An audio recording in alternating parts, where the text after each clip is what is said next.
Hello guys, कैसे हैं आप? गाइस, आज का जो टॉपिक लिया हमने सामाजिक संस्थाएं। और सामाजिक संस्थाएं की बात कर ले तो जो आज का जो टॉपिक शुरू हो रहा है आपका विवाह। विवाह के चैप्टर से हमने ऑब्जेक्टिव एमक्यूज प्रश्न लिए हैं और ये काफी महत्वपूर्ण प्रश्न है।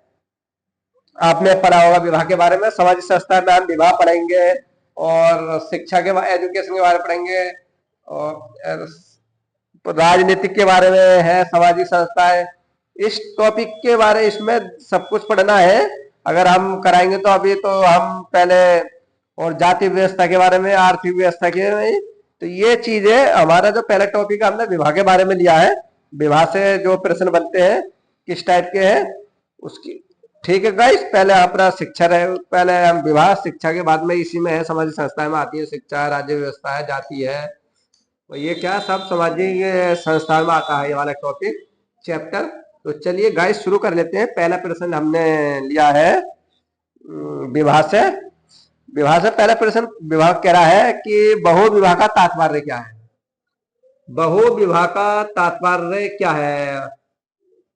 पॉलीजिन एवं मोनोगेमी, पॉलीएंड्री व मोनोगेमी, पॉलीनिजी एवं पॉलीएंड्री, ये उपरोक्त में सभी।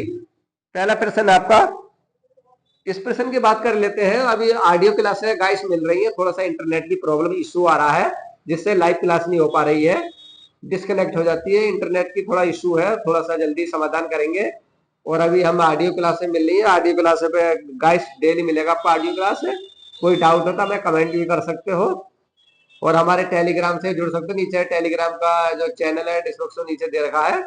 चलिए तो इसकी बात कर लेते हैं। विवाह का जो तात्पर्य है पॉली एंट्री एवं मोनोगेमी, बी आंसर इसका सही है।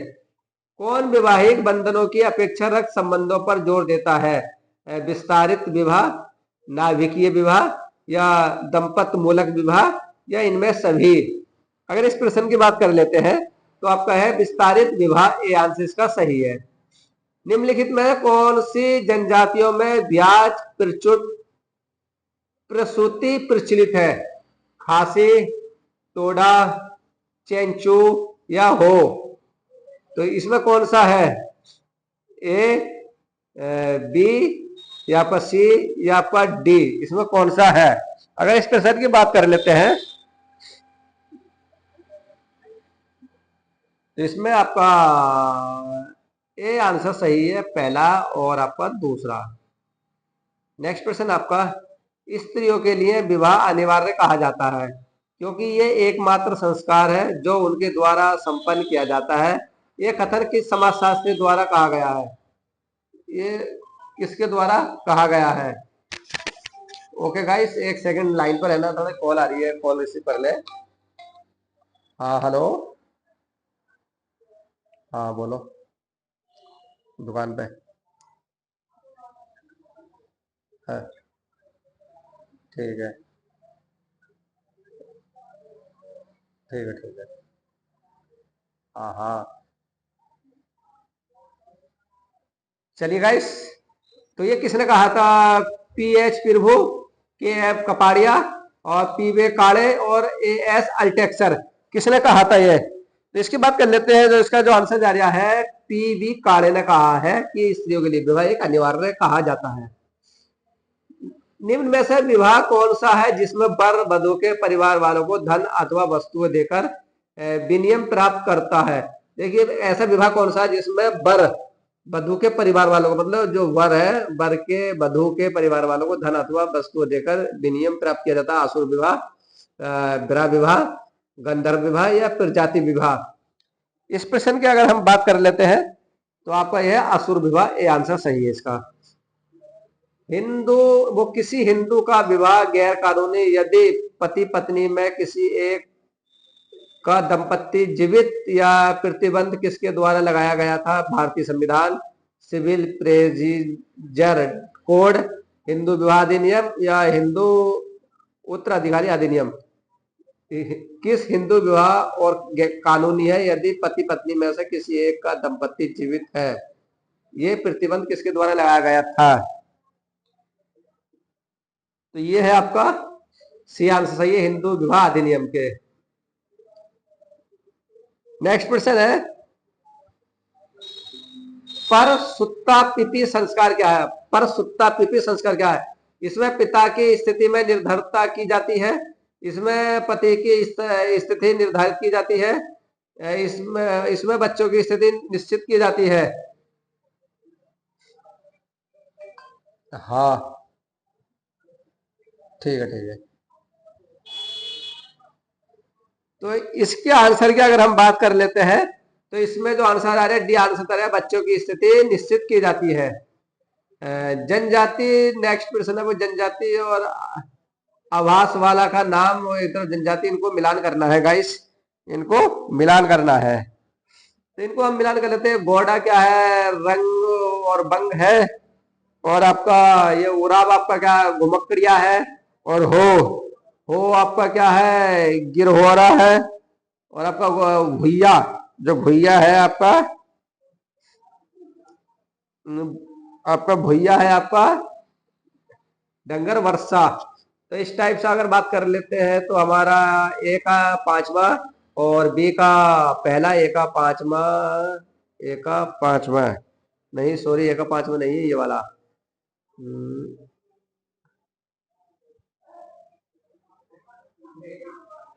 ए का चौथा। तो ये ए का चौथा है, तो आपको ये डी आंसर सही है गाइस। नेक्स्ट प्रश्न है कि निम्नलिखित कथन परिवार के संदर्भ में है। पारिवारिक सामाजिक संगठन की मौलिक इकाई है। अगर इस प्रश्न की बात कर लेते हैं, पारिवारिक मौलिक इकाई है, सही है। संस्कृति के सभी स्तरों में चाहे उन्हें उन्नत कहा जाए, निम्न किसी ना किसी प्रकार का पारिवारिक संगठन अनिवार्य पाया जाए। अगर इसकी बात कर लेते, ये भी सही है। समाज में परिवार की सर्वाधिक महत्वपूर्ण प्राथमिकता समूह है। इस बात की अगर हम बात कर लेते, ये भी बात सही है।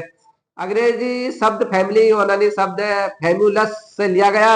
अगर इस प्रश्न की चौथी की बात करें, ये गलत है, ये नहीं है। और पांचवा देखते हैं, परिवार की एक ऐसा समूह है जिसमें मनुष्य पशु अवस्था से अपने साथ लाया है। अगर इसकी बात कर लेते हैं तो ये भी पांचवा ही सही है। तो इसमें कौन सा आंसर सही है? पहला, तो चौथा नहीं है, पांचवा, तो सी आंसर इसका सही है, करेक्ट। नेक्स्ट है, परिभाषा दे रखी है एक तरफ, आपका संबंधी समाजशास्त्री दे रखे। देखिए ये दे रखा आपका परिवार। परिवार पर्याप्त निश्चित यौन संबंध द्वारा परिभाषित एक ऐसा समूह है जो बच्चों के जन्म एवं लालन पालन की व्यवस्था करता है। ये किसने कहा था? लूसी मेयर ने। तो ये सही है, इसका पहले का ए सही है। परिवार एक घर समूह है जिसमें माता पिता और संतान साथ साथ रहते हैं। इसके मूल रूप दंपत्ति और उसकी संतान रहती है। किसने कहा था? मैकाइवर पेज ने कहा था। सी ऑप्शन करेगा, परिवार पति पत्नी बच्चे सहित उनके बिना अथवा मनुष्य अथवा स्त्री अकेले का बच्चों सहित कम या अधिक स्तर सीमित है। ये किसने कहा था? किंग डेविस ने कहा था। ऐसे परिवार ऐसा व्यक्ति का समूह जो रक्त आधार पर एक दूसरे संबंधित तथा जो परस्पर नातेदारी है। किसने? निकोप ने कहा था। इसकी बात कर लेते हैं तो ये आंसर है इसका सटीक है, मिलान। परिवार समाज में विद्वान है। अगर हम परिवार समाज में विद्वान है, ये किसने परिभाषा दी थी? किसकी विद्वान है? एक समूह के रूप में, एक संस्था के रूप में और एक संघ के रूप में, उपयोग तीनों के रूप में। सही है, बिल्कुल डी आंसर सही है। एक परिवार पाया जाने वाला आवश्यक है केवल रक्त संबंध, केवल वैवाहिक संबंध और रक्त एवं वैवाहिक संबंध, या इनमें से कोई नहीं। अगर इसकी बात कर ले तो सी आंसर सही है, रक्त और वैवाहिक संबंध दोनों। निम्नलिखित में से कौन सा मैकाइवर पेज ने अनुसार परिवार की सामान्य विशेषता नहीं है? विवाह एक शुभ रूप है और वंश नाम की व्यवस्था या आर्थिक व्यवस्था या सार्वभौमिकता। अगर हम मैकाइवर पेज ने मान लेते हैं कि परिवार एक सामान्य विशेषता नहीं है, तो सार्वभौमिकता नहीं है, डी आंसर सही है। नहीं पूछा इसमें, बाकी ये सब ए बी सही है, ये सब सही है, इसमें नहीं पूछा होगा गाइस। नेक्स्ट प्रश्न है, मैकाइवर पेज ने परिवार की विशिष्ट विशेषता लक्षण के अंतर्गत किन को सम्मिलित किया है? सार्वभौमिकता को। अगर इसकी बात कर लेते हैं किसको सम्मिलित किया गया है, तो सार्वभौमिकता को भी किया गया। सामाजिक संरचना में केंद्रीय स्थिति, तो इसकी बात कर रहे हैं, इसको भी किया गया। सामाजिक नियंत्रण, ये भी सही है। परिवार की स्थायी और अस्थायी प्राकृतिक, इसकी बात करें तो ये भी नियंत्रण किया गया। और सीमित आकार, ये भी सही है। और विवाह संबंध ये नहीं है। तो अगर इसकी बात कर ले तो पांचवा नहीं है, यानी कि पांचवा छठा नहीं है इसकी, तो इसका आंसर हमारे बी आंसर सही है, छठा नहीं है, बाकी पांचवा भी है। नेक्स्ट प्रश्न है, परिवार को मानव स्वभाव की पोषिका किसने कहा है? यानी कि परिवार को मानव स्वभाव की पोषिका किसने कहा? मैकाइवर पेज ने। चार्ल्स कोले ने, रॉबर्ट बैरिस्टीट ने या किंग्सले डेविस ने?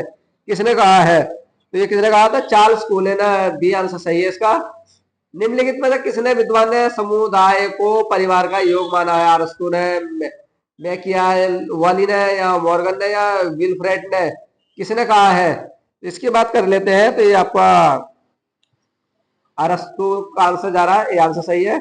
मिलान वाले परिवार की उत्पत्ति और सिद्धांत, परिवार की उत्पत्ति और सिद्धांत प्रतिपादक दे रखा है, इसको मिलान कर लेते हैं। शास्त्रीय सिद्धांत, अगर हम शास्त्रीय सिद्धांत की बात कर लेते हैं तो प्लेटो ने कहा था। और यौन सभ्यवाद सिद्धांत, अगर यौन सभ्यवाद सिद्धांत की बात कर लेते हैं तो इसका आपका मार्गरेट फ्रोजर है। एक विवाह का सिद्धांत, अगर एक विवाह के सिद्धांत की बात कर लेते हैं तो आपका वेस्टमार्क है। और मात्र सत्तात्मक सिद्धांत की परिभाषा विल्फ्रेड ने दी थी। इसका जो आंसर जा रहा है हमारा सी आंसर सही है, क्योंकि देखिए पहले का 4 है और दूसरे का आपका मॉर्गन फ्रेजर है। देखो तीसरा ही आ गया, तीसरा यानी कि दूसरे का तीसरा है और एक विवाह का सिद्धांत हमारा पहला है। इस टाइप से मिलान के बताते हैं। नेक्स्ट मिलान है आपका, एक तरफ देखा देखो परिवार की उत्पत्ति का सिद्धांत और व्यवस्था क्या है। अब बात कर लेते हैं परिवार मात्र यानी कि मात्र सत्तात्मक सिद्धांत। अगर मात्र सत्तात्मक सिद्धांत की बात कर लेते हैं तो इसका ये आ गया आपका मातृवंशीय व मात्र सत्तात्मक। यौन सभ्यवाद का सिद्धांत की बात कर लेते हैं। तो यौन सभ्यवाद सिद्धांत की बात है तो इसका जो आंसर जा रहा है आपका प्रारंभिक स्तर में विवाह एवं परिवार जैसी संस्था नहीं है। और तीसरा शास्त्रीय सिद्धांत, अगर शास्त्रीय सिद्धांत की बात कर ले है तो हमारा पितृ सत्तात्मक, पितृ स्थानीय व पितृ वंशीय है। और एक विवाह क्या आपका चौथा, तो इसकी बात कर लेते हैं। जो आंसर जा रहा है हमारा ये पहले का तीसरा है, तो पहले का तीसरा हमारा और कहीं है ही नहीं, तो ये आंसर ही सही है। ये किस विद्वान का मत है कि पहले परिवार मात्र सत्तात्मकता, फिर मात्र सत्तात्मक एवं पितृ सत्तात्मक परिवार का मिश्रण हुआ है और बाद में पितृ सत्तात्मक परिवार अस्तित्व में आया है? ये किसने कहा? पहले देखिए, पहले जो माँ का हुक्म चलता था उसके बाद में पाता यानी के पिता का भी आ गया और आज के समय फिर पिता का ही ज्यादा कहना मानते हैं, कुछ जो माँ का भी चलता है। तो ये टाइलर है, वेस्टमार्क है, या मेलिनोवस्की है, फ्रोजर है? कौन है? तो आपका ये टाइलर ने कहा है। नेक्स्ट है कि निम्नलिखित में से कौन सा सुमेलित असंगत है? कौन सा असंगत है? आप प्रश्न नहीं डाले गाइस, 20वां प्रश्न है, वैसे इसमें देख लेते हैं कौन सा है सुमेलित।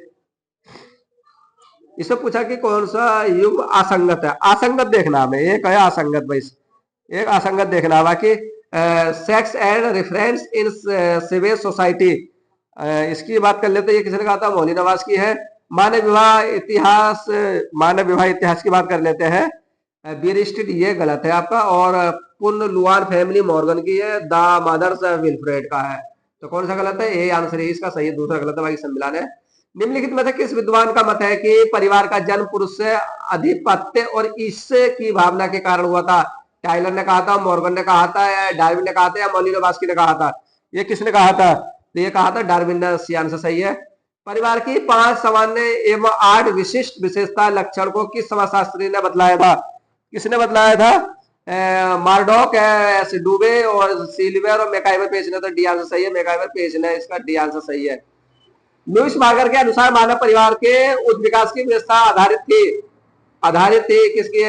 वर्णनात्मक संबंध व्यवस्था पर आधारित, वर्णनात्मक संबंध व्यवस्था पर और भावनात्मक संबंध व्यवस्था पर है उपरोक्त सभी। अगर इस प्रश्न की बात कर लेते हैं लुईस की, तो इसका वर्णनात्मक संबंध व्यवस्था पर, ये आंसर सही है इसका। ऐसा परिवार जिसमें परिवार के सभी भाइयों का विवाह परिवार की सभी बहनों से होता है। देखिए, ऐसा परिवार जिसमें परिवार के सभी भाइयों का विवाह दूसरे परिवार की सभी बहनों से होता है, जिसमें प्रत्येक व्यक्ति सभी स्त्रियों का पति था तथा प्रत्येक स्त्री सभी पुरुषों की पत्नी। मॉर्गन ऐसे परिवार को नाम दिया था, किसने? मॉर्गन ने।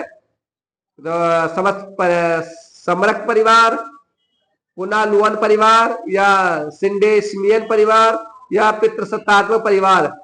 अगर इसकी बात कर लेते हैं 24 में का, तो जो आंसर जा रहा है आपका पुनः लुअन परिवार, बी आंसर सही है। इस टाइप के विवाह पाए जाते हैं। नेक्स्ट है, परिवार एक ऐसा प्रकार है जिसमें व्यक्ति विवाह एक स्त्री से होता था, परंतु वह परिवार में विवाहित सभी स्त्रियों के साथ यौन संबंध रख सकता था। विवाह कहलाता है, किसमें कहलाता है? मातृसत्ता परिवार में, समूह परिवार में, समरक्त परिवार में, या सिंडेरिसल परिवार में? अगर इस आंसर की बात कर ले तो सी आंसर सही है, समरक्त परिवार में। देखिए, समरक्त परिवार एक ऐसा परिवार होता है, ऐसा है इसमें कहा गया है कि कि जिसमें एक व्यक्ति विवाह स्त्री से होता था, परंतु ये सारे परिवार में विवाहित सभी स्त्रियों के साथ यौन संबंध कर सकता था। इस टाइप का विवाह भी है हमारे पूरे विश्व की बात कर ले तो पृथ्वी है। निम्नलिखित में से कौन सा एक मार्ग द्वारा परिवार के विकास का सही रूप है? समृद्ध परिवार, पुनर्नुवन परिवार और सिंडेशमियन परिवार और मित्र सत्तात्मक परिवार और एक विवाही परिवार। देखिए ये समरन किसने, मॉर्गन ने इस टाइप के विवाह को माना था, तो ये आंसर इसका सही है। इस टाइप के विवाह को मिलान के लिए तो सबसे ज्यादा इन्होंने यही माना था, ये विवाह के आंसर सही है। मॉर्गन ने दिया। निम्नलिखित कथनों पर विचार करें कि केंद्रीय परिवार एक नाभिक परिवार आधुनिक औद्योगिक समाजों की प्रमुख विशेषता है। दूसरा ऑप्शन करें, आज अधिकांश देशों में परिवार में परिवर्तन की प्रवृत्ति नाभिकता से अभियुक्त की है। तीसरा ऑप्शन करें, केंद्रीय व नाभिकी परिवार परिवार का सबसे छोटा रूप है जो पुरुष स्त्री तथा उनके आश्रित बच्चों से मिलकर बना है। सी ऑप्शन करें कि एक प्रकार के परिवार में विवाही बच्चे एवं अन्य रिश्तेदारों को भी सम्मिलित किया जाता है। तो इनमें से कौन सा आंसर सही है? अगर इसकी बात कर लेते हैं इसमें कौन सा आंसर उपयुक्त सही है, तो इसमें बात कर लेते हैं केंद्रीय परिवार नाभिक परिवार, ये आंसर सही है इसका। और केंद्रीय नाभिक परिवार और आपका तीसरा सही है, इसमें पहला और तीसरा सही है गाइस। नेक्स्ट प्रश्न है कि परिवार ऐसा रूप है जिसमें सभी रक्त संबंधी एवं कुछ अन्य संबंधी भी सम्मिलित होते हैं। ये एक पक्षीय व द्विपक्षीय भी हो सकते हैं। ऐसे परिवार को संबंध रिश्तेदारी का ठीक ज्ञान नहीं हो पाता। ऐसे परिवारों के सदस्यों की संख्या बहुत अधिक होती है। इन सभी का निवास स्थान व कार्य भी एक ही होता है और वे परिवार के मुखिया के सम्मान की दृष्टि से देखते हैं। क्या कहलाते हैं? संयुक्त परिवार, विस्तृत परिवार, नाभिक परिवार या मात्र नागरिक परिवार। ऐसे परिवार को क्या बोलते हैं? इसको हम बोलते हैं विस्तृत परिवार। भी आंसर सही है इसका। परिवार के आर्थिक कार्य क्या होते हैं? उत्तरदायी का निर्धारण, उत्पादन का इकाई, श्रम विभाजन या शारीरिक सुरक्षा या अन्य आय तथा संपत्ति का प्रबंध। इनमें से कौन सा कोड सही है? कोड हमें करना है। इसकी बात कर लेते तो ये पहला भी सही है और आपका दूसरा भी सही है, तीसरा भी सही है। अगर हम और आय तथा संपत्ति का ये भी सही है। इसकी बात कर लेते तो आपका ये बी आंसर इसका सही है। निम्नलिखित में से कौन सा एक परिवार का कार्य नहीं है? देखिए कौन सा परिवार का कार्य नहीं है। परिवार अपने सदस्यों को समाज में स्थान निर्धारण का कार्य करता है। परिवार की संस्कृति का हस्तांतरण व संस्कृति की निरंतरता को बनाए रखता है। परिवार केवल उत्पादन इकाई है या परिवार उत्तरदायी का निर्धारण करता है। अगर इसकी बात कर लेते हैं इस प्रश्न की, तो कौन सा है? निम्न कौन सा कार्य परिवार का नहीं है? पूछा है कि परिवार का नहीं, ये भी सही है। और इसकी बात कर लेते हैं, ये भी सही है, डी भी सही है। तो पूछा कि कौन सा नहीं है, तो हमारे सी आंसर सही है कि ये नहीं है। परिवार केवल उत्पादन इकाई करता नहीं, बाकी देखिए परिवार सब काम करता है। इसका ये सी आंसर ही इसका सही है। परिवार आधुनिक परिवर्तन के फलस्वरूप क्या है? परिवार का आकार बढ़ गया है और बात मान लिया, यानी कि आर्थिक और सामाजिक दृष्टि से स्त्रियों की स्वतंत्रता का बढ़ना, ये सही बात है। नातेदारी के महत्व का घटना, ये बात भी खैर सही है। परिवार में आधुनिक परिवर्तनों के फलस्वरूप क्या हुआ है? और धार्मिक कार्यों का ह्रास, ये भी बात सही है। और पिता के अधिकारों में कमी तथा अन्य सदस्यों के महत्व को बढ़ना, ये बात भी खैर सही है। देखिए परिवार का आधुनिक परिवर्तन, आधुनिक वर्तमान में जो परिवार के साथ घटनाएं हो रही है, तो यह देखो आर्थिक और सामाजिक दृष्टि में स्त्रियों की स्वतंत्रता का वही बढ़ना हो गया है। नातेदारी के महत्व का घटना, नातेदारी रिश्तेदारी आज के समय देखा होगा आपने, कोई रिश्तेदारी थी दूर नहीं रखता, पहले एक एक महीना रुक कर जाते थे रिश्तेदारी, अब कोई नहीं जाता है। धार्मिक कार्यों का हाथ, धार्मिक विश्वास खत्म होता चला जा रहा है, क्योंकि आज के समय कर्म ही सबसे बड़ा धर्म है गाइस। और पिता के अधिकारों को भी कमी तथा अन्य सदस्यों का महत्व बढ़ना, ये बात ही सही है। पहले पिता के हाथ में रहता था सारा कार, अब पिता का कोई कहना नहीं मानता। तो इसकी बात कर लेते हैं, तो आपका जो आंसर जा रहा हमारा किसकी तरफ जा रहा है? दूसरा, तीसरा, चौथा, पांचवा, डी आंसर इसका सही है गाइस। भारत में परिवार एक शास्त्रीय रूप कहा है, किसने कहा था? एकांगी परिवार है, संयुक्त परिवार है, नगरीय परिवार है या एक विवाह परिवार है? अगर भारत की बात कर लेते हैं तो भारत में क्या है? एकांकी परिवार है, ये आंसर सही है। किस विद्वान ने संयुक्त परिवार को भारत की आदि परंपरा कहा है? देसाई ने, कपाड़िया ने, मैक्स मूलर ने या परिक्कर ने, किसने कहा है? अगर इस प्रश्न की बात कर लेते किसने कहा था? ये सी आंसर है मैक्स मूलर ने। एक संयुक्त परिवार में ऐसे व्यक्तियों का समूह जो समाज एक ही घर में रहते हैं, जो एक ही रसोई में भोजन करते हैं, जो संपत्ति के सम्मिलित स्वामी होते हैं तथा जो सामान्य पूजा में भाग लेते हैं और जो किसी न किसी प्रकार से एक रक्त के संबंधी होते हैं। उपरोक्त में किसने परिभाषा दी थी? दुबे ने, मजुमदार ने या कार्वे या आपका देसाई? तो इसका आंसर की बात कर ले, सियासी इरावती कार्वे ने परिभाषा दी थी। ओके गाइस, तो आज हमने 34 प्रश्न करा दिए गाइस। आज की जो क्लास है, टॉपिक है विवाह, और काफी महत्वपूर्ण टॉपिक है, काफी अच्छा टॉपिक है विवाह का। अगर विवाह की बात कर लेते हैं तो, और ये इससे भी आपसे पूछा जाएगा, इस चैप्टर से ही पूछा जाता है अनुलोम विवाह, प्रतिलोम विवाह क्या, उसके बारे में हम कराएंगे। अगर आप नए हो तो हमारे यूट्यूब चैनल को सब्सक्राइब कर लेना और हमें अधिक से अधिक कमेंट करें, और जो भी सुधार करना चाहते हो हम सुधार करेंगे अपने यूट्यूब चैनल पे। यूं ही बने रहना हमारे यूट्यूब चैनल पे, क्योंकि डेली हमारा सोशोलॉजी चल रहा है और सोशोलॉजी ही रहेगा इस पे। टारगेट हमारा क्या रहेगा? वही TGT, PGT, UGC net, only sociology. Okay guys, जो भी हमारे मित्र सोशोलॉजी तैयारी कर रहे हैं अधिक से अधिक जुड़े हमारे यूट्यूब चैनल से। कल मिलेंगे एक इसी के साथ दूसरे टॉपिक के साथ। विवाह का टॉपिक है, काफी अच्छा टॉपिक है और काफी इंटरेस्टिंग टॉपिक रहेगा। ओके गाइस, पढ़ने में भी अच्छा मन लगेगा। इस विवाह के बारे में बताएंगे कि शादियां किस टाइप की होती हैं, शादियों के प्रकार क्या क्या होते हैं, शादी का महत्व क्या होता है। ज्यादातर अगर हम बात कर लेते हैं तो ज्यादातर जो शादी का सबसे मेन टॉपिक माना है यौन संतुष्टि, क्योंकि यौन बिगैर शादी अधूरी है, यौन संतुष्टि। ओके गाइस, चलिए कल मिलेंगे एक अच्छे टॉपिक के साथ। जब तक के लिए bye, thank you, thank you.